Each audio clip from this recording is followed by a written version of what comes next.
Mortal Kombat, and Call of Duty are the three most popular video games for the PlayStation 3 gaming system. But what I'm about to tell you is no game. Over the upcoming weeks, I'm going to share statistics on the reality and the ever-increasing nature of fraud and identity theft.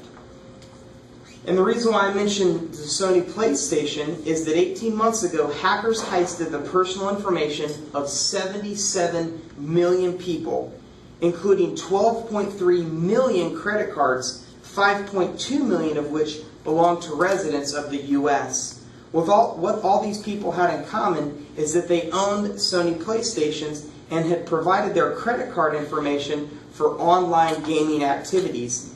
It took Sony over a week to recognize and then notify those possibly affected by the breach. In most cases, the repercussions of this type of identity theft is less about the money that was or could be stolen, but about the time that is required to fix one's damaged credit, or at minimum, changing passwords and account numbers.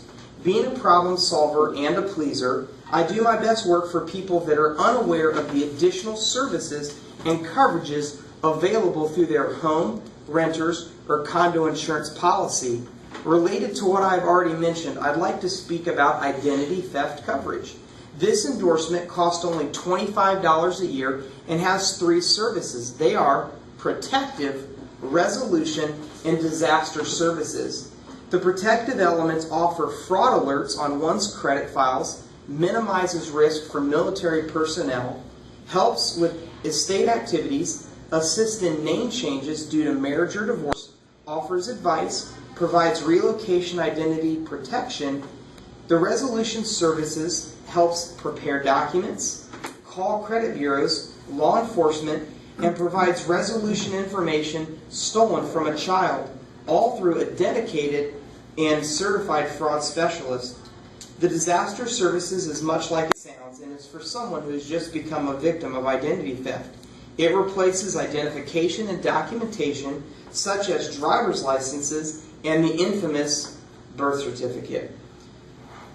It assists in protecting financial credit and identity data while ensuring uninterrupted access to financial accounts.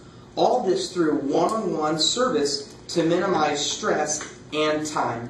Two comments on our website read, when someone obtained a line of credit through our bank, this endorsement came through for us. We ended up not losing any of our money.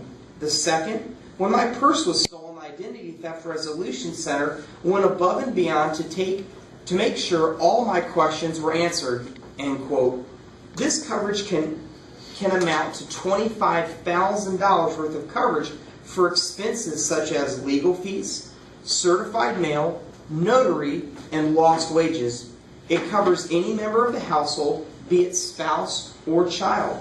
The latest numbers reported by the Federal Trade Commission is that in 2008, 9.9 million people were victim to identity theft, and on average I said, 600 hours to recover from identity theft crime. That is 15 work weeks. Spread out over a year, that would be 39 minutes a day. Some of us don't even spend that much time eating lunch.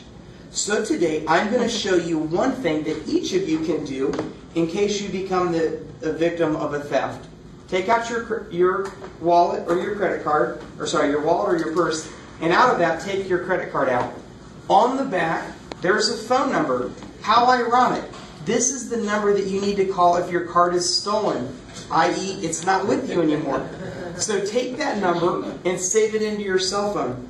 I can share this out of experience. I had my credit card stolen out of my wallet. It took me a few hours to recognize it. Once I did, while I had cell phone coverage, I didn't have access to the internet, so I couldn't find the number to the bank I needed to call. Those were crucial hours because those were the same hours that the person was spending money on my credit card.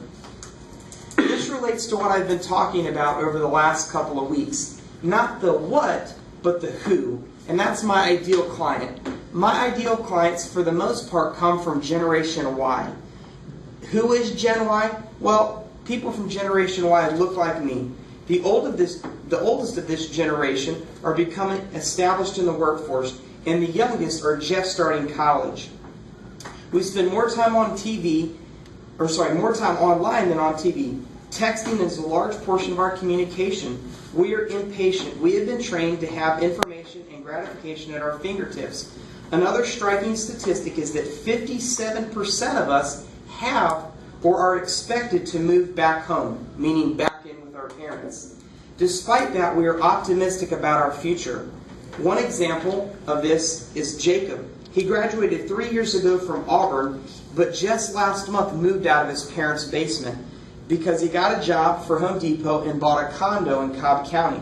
His mom is glad that he has a new job, but his dad is glad that he's going to take his PlayStation 3 and put it in that new condo, not keeping him up all night with the booming noise of guns from Call of Duty Black Ops.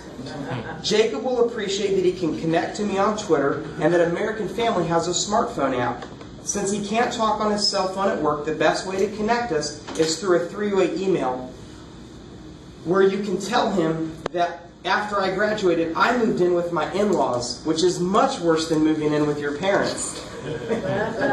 His parents will be happy because he will get off their insurance, but also in a year, when he gets his credit card stolen, he won't have to call home to borrow money. My name is Tommy Schlosser. The other person that wants this information are people that employ people that are in that Gen Y bracket. Thank you and have a great day.